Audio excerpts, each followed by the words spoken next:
السلام علیکم۔ امریکی اخبار نیو یارک ٹائمز نے خبردار کیا ہے کہ پاک بھارت کشیدگی کسی بھی وقت بڑھ سکتی ہے۔ امریکی اخبار نیو یارک ٹائمز نے لکھا ہے کہ اقوام متحدہ مسئلہ کشمیر کو مزید نظر انداز نہ کرے۔ پاک بھارت کشیدگی کسی بھی وقت بڑھ سکتی ہے۔ جنگ کسی بھی وقت چھڑ سکتی ہے۔ اخبار میں شائع مضمون میں انتباہ کیا گیا ہے کہ طویل تنازع کے حل میں اقوام متحدہ کی عدم دلچسپی عالمی سفارتکاری میں غیر فعال ہونے کا ثبوت ہے۔ امریکی اخبار نے کشمیر تنازع حل کرانے میں ناکامی پر امریکہ اور دیگر عالمی ممالک پر بھی شدید تنقید کی ہے۔ اخبار نے نسل پرست مودی کا کشمیر میں سب اچھا ہونے کا دعویٰ غلط قرار دیتے ہوئے کہا کہ وادی میں ماشاء اللہ کی صورتحال ہے۔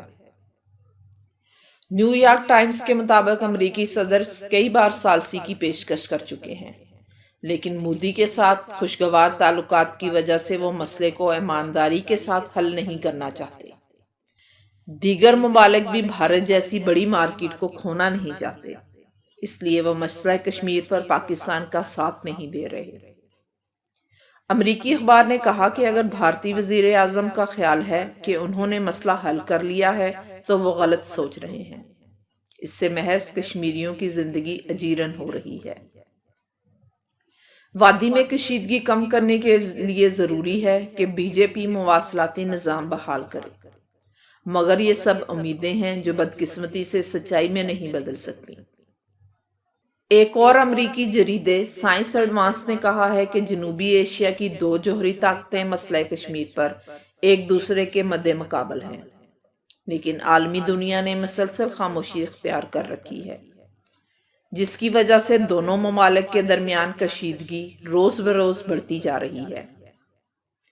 بدقسمتی سے بعض عناصر موجود تناؤ کی کیفیت میں جنگ کی باتیں کر کے حالات کو مزید خراب کر رہے ہیں اور لوگوں میں ہیجانی کیفیت پیدا کرنے کا سبب بھی بن رہے ہیں۔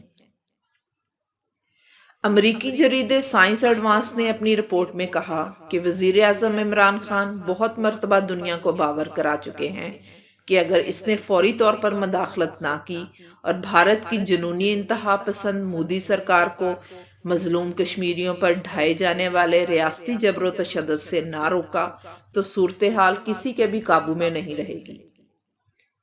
انہوں نے واضح کیا کہ اگر دونوں ممالک کے درمیان جنگ کی کیفیت پیدا ہوئی تو اس کے اثرات پوری دنیا پہ مرتب ہوں گے۔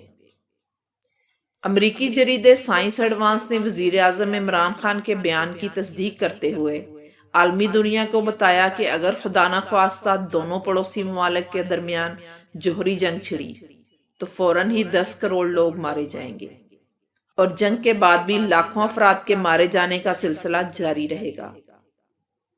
رپورٹ کے مطابق جوہری جنگ کے دوران جو نقصان ہوگا اس سے تو کافی افراد واقف ہیں، لیکن اس کے بعد یہ ہوگا کہ زمین پر پہنچنے والی سورج کی روشنی کافی کم ہو جائے گی، جس کی وجہ سے بارش میں کمی آئے گی، کھیتی باڑی تباہ ہو جائے گی، پیداوار میں خطرناک حد تک کمی واقع ہوگی اور تمام اثرات براہ راست کرۂ ارض پر پڑیں گے۔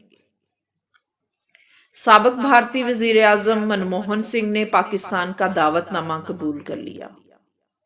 پاکستان نے بابا گرو نانک کی 550ویں جنم دن کے موقع پر کرتارپور راہداری کا افتتاح 9 نومبر کو کرنے کا فیصلہ کیا ہے، اور اس حوالے سے پاکستان نے کرتارپور راہداری کے افتتاحی تقریب کے لیے انہیں مدعو کیا تھا اور اس کے لیے انہیں باقاعدہ تحریری دعوت نامہ بھی بھیجا گیا تھا۔ اس حوالے سے بھارتی پنجاب کے وزیر اعلیٰ امرندر سنگھ نے بھی سماجی رابطے کی ویب سائٹ پر ٹویٹ کرتے ہوئے کہا کہ انہوں نے سابق وزیر اعظم سے ملاقات کر کے انہیں کرتارپور راہداری کی افتتاحی تقریب میں شرکت کے لیے دورہ پاکستان کی دعوت دی، جو انہوں نے قبول کر لی۔ ایک معروف امریکی تھنک ٹینکر کی گیدڑ بھبکی کہ ایران کو عسکری کارروائی کے ذریعے سزا دی جائے اور تہران کو منہ توڑ جواب دینے کی پالیسی دوبارہ سے اپنائی جائے، بصورت دیگر ایران کی جانب سے کیے گئے حملوں کی طرح کے غیر متوقع حملوں کا سامنا کیا جائے۔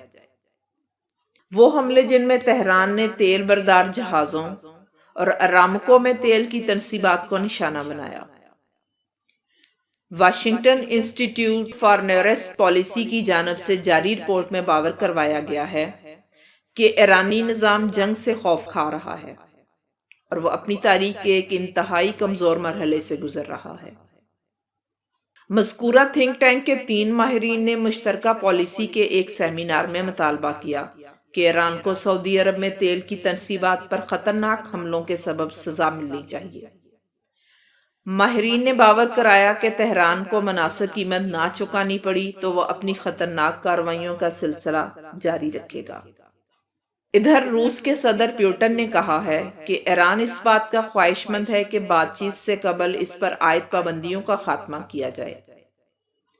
انہوں نے کہا کہ فرانس کی جانب سے ایران اور امریکہ کے درمیان بات چیت کے لیے کی جانے والی کوشش کو تہران نے یہ کہہ کر مسترد کر دیا تھا کہ پہلے عائد پابندیاں ہٹائی جائیں۔ پیوٹن نے توانائی کانفرنس سے خطاب کرتے ہوئے سعودی عرب کی تیل تنصیبات پر ہونے والے میزائل و ڈرونز حملوں کی مذمت کی اور کہا کہ ایرانی صدر ڈاکٹر حسن روحانی نے انہیں بذات خود بتایا ہے کہ حملوں سے تہران کا کوئی تعلق نہیں ہے۔ روس کے صدر نے کہا کہ فرانس نے ایران اور امریکہ کے درمیان ہونے والے حملوں کے بعد ایک ملاقات طے کرنے کی کوشش کی تھی، مگر فرانس کو ایران کے انکار کی وجہ سے ناکامی ہوئی۔ ان کا کہنا تھا کہ تہران کا موقف ہے کہ واشنگٹن بات چیت سے پہلے عائد کردہ پابندیاں اٹھائے۔ سعودی عرب کی تیل تنصیبات پر ہونے والے میزائل و ڈرونز حملوں کی ذمہ داری ابتدا میں حوثی باغیوں نے قبول کی تھی، لیکن امریکہ کی جانب سے دعویٰ کیا گیا تھا کہ حملوں کی پشت پر ایران ہے۔ امریکی دعوے کے بعد اسرائیل نے کہا تھا کہ سعودی عرب کی تیل تنصیبات پر حملوں کے لیے عراق کی سرزمین استعمال کی گئی ہے۔ ایران نے اپنے اوپر عائد کردہ تمام الزامات سے صاف انکار کر دیا تھا۔